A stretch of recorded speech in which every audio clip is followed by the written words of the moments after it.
Hey y'all, welcome back to my kitchen.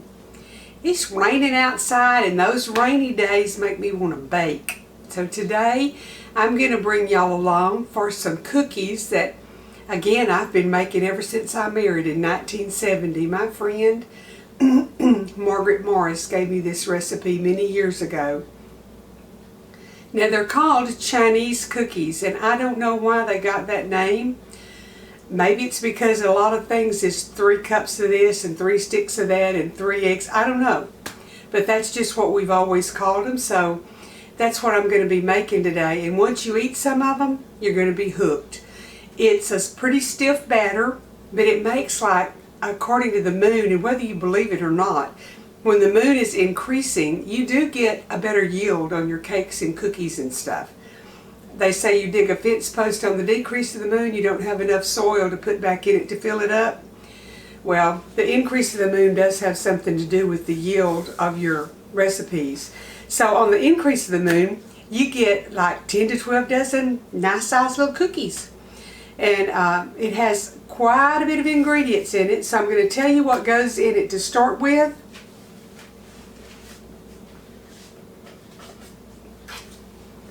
So get your pen and paper, and I'll read the recipe to you.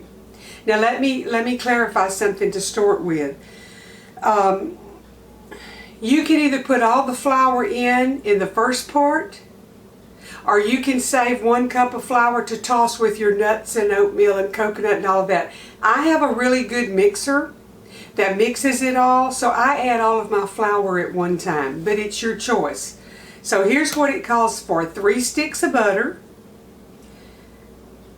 3 cups of sugar, 3 eggs,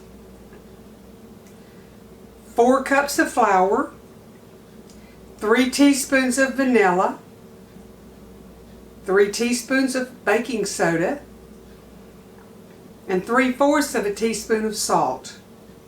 Now you mix all of that together, and then you're going to add 3 cups of flaked coconut, 2 cups of oatmeal, 2 cups of chopped pecans, and I like to toast them, and 1 pound of chopped dates. And you're going to mix that with the first bunch of stuff that I told you, and then you're going to bake them at 350 until they're brown, about 12 minutes. And you're going to get, like I said, 10 to 12 dozen yummy cookies. And what I do, I scoop me some up with a teaspoon, like comes with your silverware set, and I make me a little ball and I squish it. And that way they're all about the same size. You can make big ones if you want to, but if you make them like a 2.5, 3-inch little cookie, 2.5, you get a whole bunch of cookies. So we're going to get this going, and I'll be back. Okay y'all, into my mixing bowl, and this is my Bosch mixer, and I use it instead of the KitchenAid when I have something really heavy to do. So I've got 3 sticks of butter, and I'm going to just turn it on and let them mix just a little bit. If I plug it in, it would really help. There.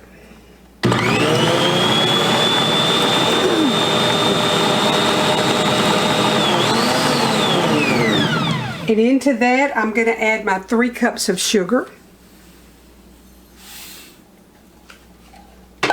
And let that mix a little bit. Let me put my top on it where I won't have such a mess to clean up.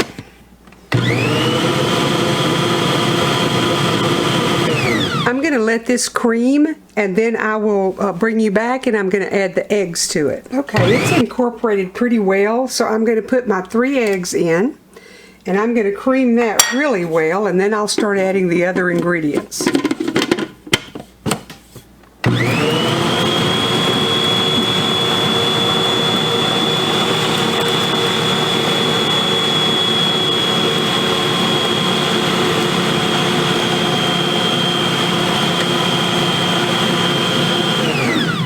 This mixer is awesome. This is what I use when I make whole wheat bread, and that's what I bought it for many years ago, because it does not bog down. It'll knead that bread without a bobble. And I love my KitchenAid, but if I only had one mixer, it would definitely be a Bosch. Well, that's not going to splash out, so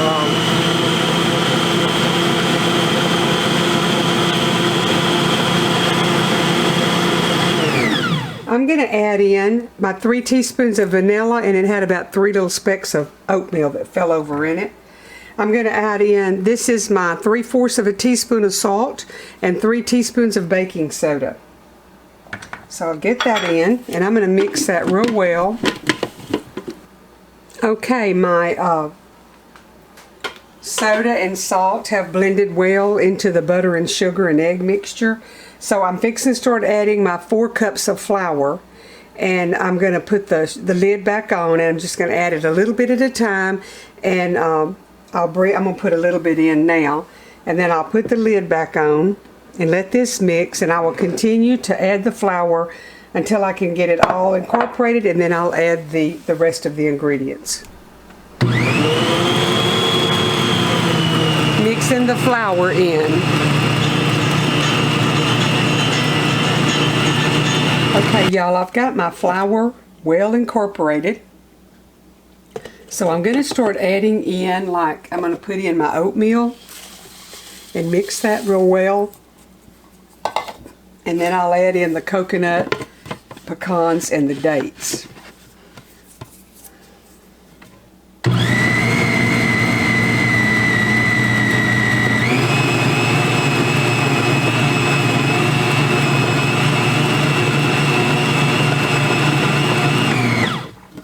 This thing is such a workhorse. I absolutely love it. Love it, love it, love it.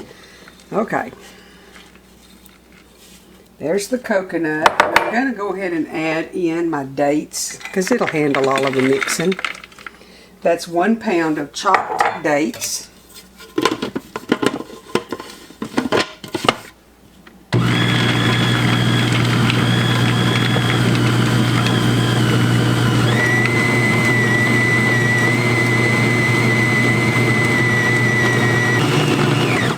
Now, if you don't have one of the stronger KitchenAids or a Bosch, you can add all of your first dry ingredients and your eggs and sugar, all of that, and then the oatmeal.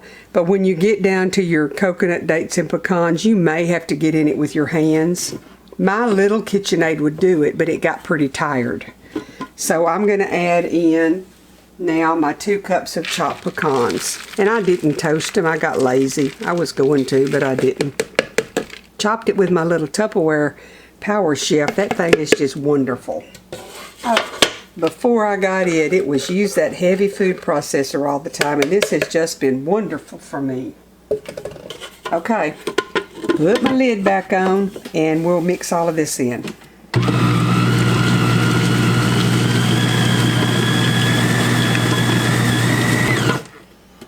Okay, y'all, that's it. It's mixed. It's well incorporated. And I am fixing to take it over there and, well, I'll have to mix it a little more when I got some butter off of this in it. But I'll make I'll fill a pan up and show you how I do it. Then I'll continue to cook them, and I will bring you back when they're done. Okay, folks, I'm back, and I'm fixing to make I got this little bitty cookie thing, and I'm going to try it, but I still roll them and mash them where I'll have uniform size cookies. I like the edges to be pretty.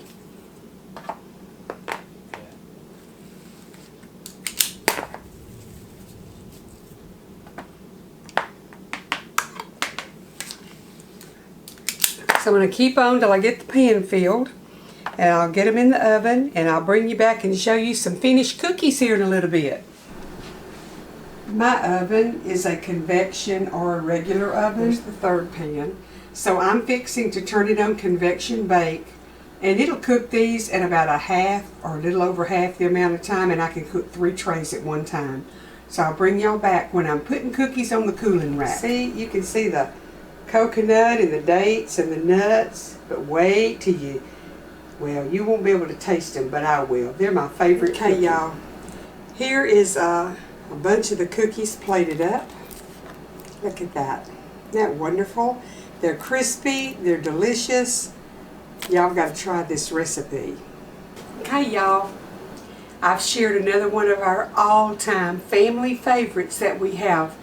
You know, at Christmas, my bar is full of cookies and goodies, candy and all kinds of stuff. And this is always one of the main ones that I fix. So between now and the holidays, I'm going to be sharing the stuff that I put on my Christmas counter to share with visitors and family. So the Chinese cookie is one of our favorites, and if you make it, please comment and let me know what you think about it.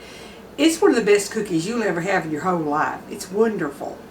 So, that being said, I'm going to get off of here and fix something to eat for the family. My grandson is here still. And Troy's been mentioning something to eat. So I don't know if we're going to have leftovers or if I'm going to fix something new. But I'll be back tomorrow with another good recipe. And until then, y'all be careful and take care of yourself. And be sure to take time to turn off your phones and devices and spend some one-on-one eye contact time with your family and your friends, and make some sweet memories. The good Lord bless y'all, and I'll see you tomorrow.